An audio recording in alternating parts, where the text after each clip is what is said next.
प्यारे बच्चों, आज हम शुरू करेंगे 3.6 का प्रश्न नंबर 2 का फर्स्ट पार्ट। देखिए प्रश्न क्या है कि ऋतु धारा के अनुकूल 2 घंटे में 20 किलोमीटर तैर सकती है और धारा के प्रतिकूल 2 घंटे में 4 किलोमीटर तैर सकती है। उसकी स्थिर जल में तैरने की चाल तथा धारा की चाल ज्ञात कीजिए। तो देखिए बेटा, यहाँ पर दो चालें हैं, एक है धारा की चाल और एक है ऋतु की चाल।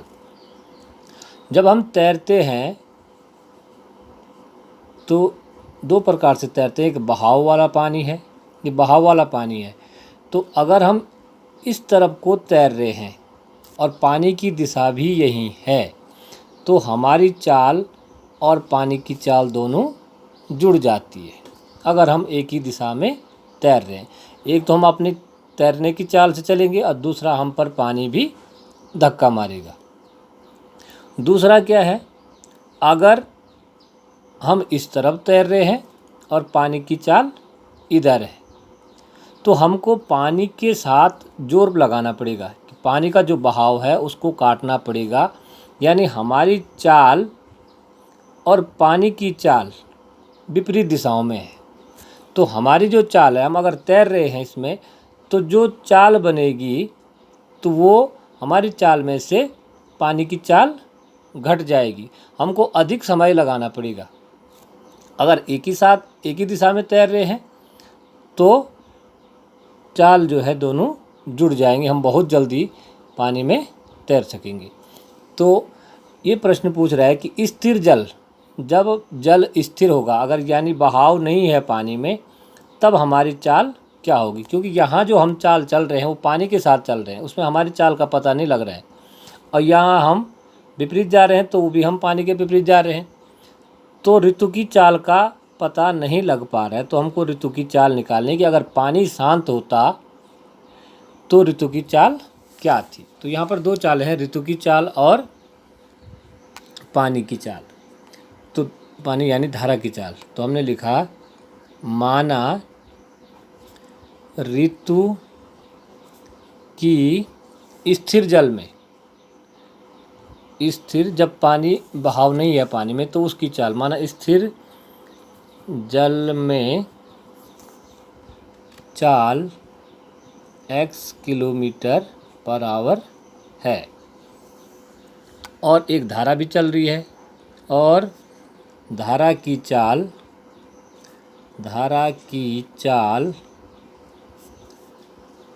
y किलोमीटर पर आवर है। देखिए, अगर हम धारा के साथ चलेंगे, ऋतु धारा के दिशा ही में तैर रही है तो चालें जुड़ जाएंगी।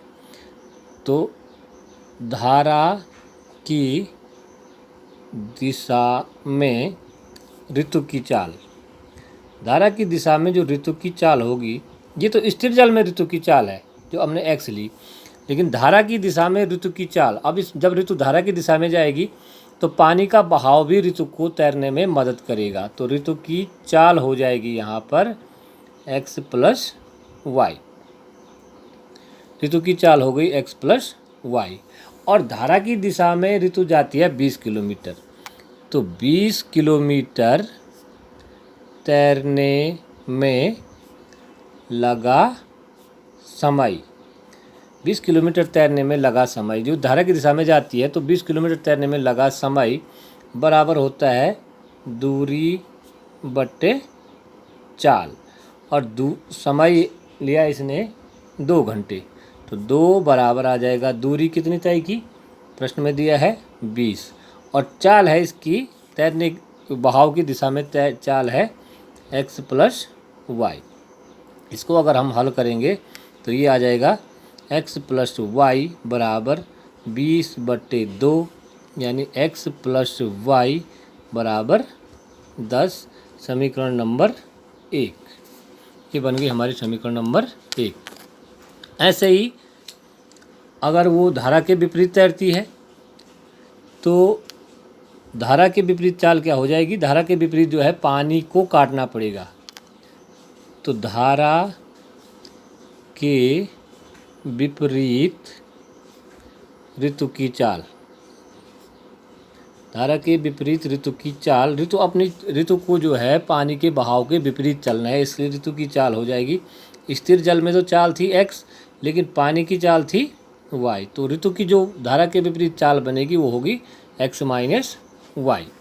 अब 2 घंटे में कितना जाती है विपरीत? 4 किलोमीटर ही तैर पाती है। तो 4 किलोमीटर तैरने में लगा समय, इस समय वो विपरीत तैर रही है, तो चाल समय बराबर वही दूरी बटे चाल। समय लेती है वो 2 ही घंटा, और दूरी इस समय तय करती है 4, और चाल है उसकी धारा के विपरीत x माइनस वाई। तो इसको भी हल करेंगे, x माइनस वाई बराबर हो जाएगा 4/2 यानी 2। तो x माइनस वाई बराबर हो जाएगा 2, समीकरण नंबर 2। अब देखो ये 2 समीकरणें बहुत ही सरल बन गई है। एक है x प्लस वाई बराबर 10, दूसरी है x माइनस वाई बराबर 2।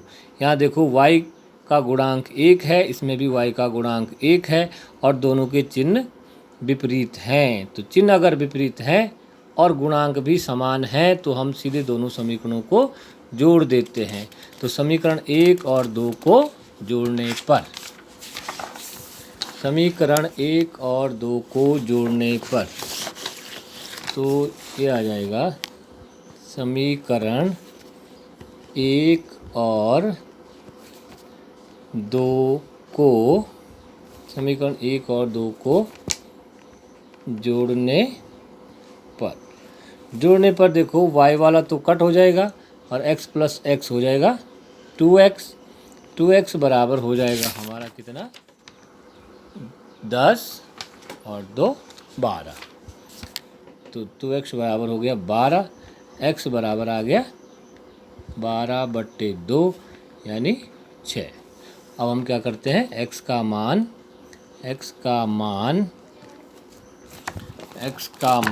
समीकरण 1 में रखने पर, x का मान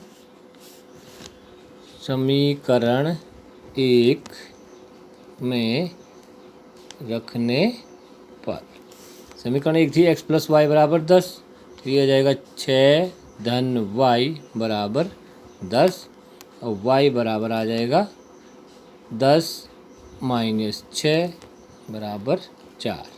यानी ऋतु की स्थिर जल में चाल है 6 किलोमीटर पर आवर, और जो धारा थी उसकी चाल है 4 किलोमीटर पर आवर। अतः ऋतु की स्थिर जल में, अगर वो स्थिर जल में तैरती है, स्थिर जल में चाल बराबर आया 6 किलोमीटर पर आवर, और धारा की चाल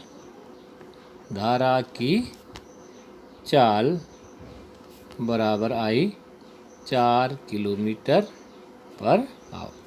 तो धारा की चाल निकली 4 किलोमीटर पर आवर, और ऋतु की स्थिर जल में चाल निकली 6 किलोमीटर पर आवर।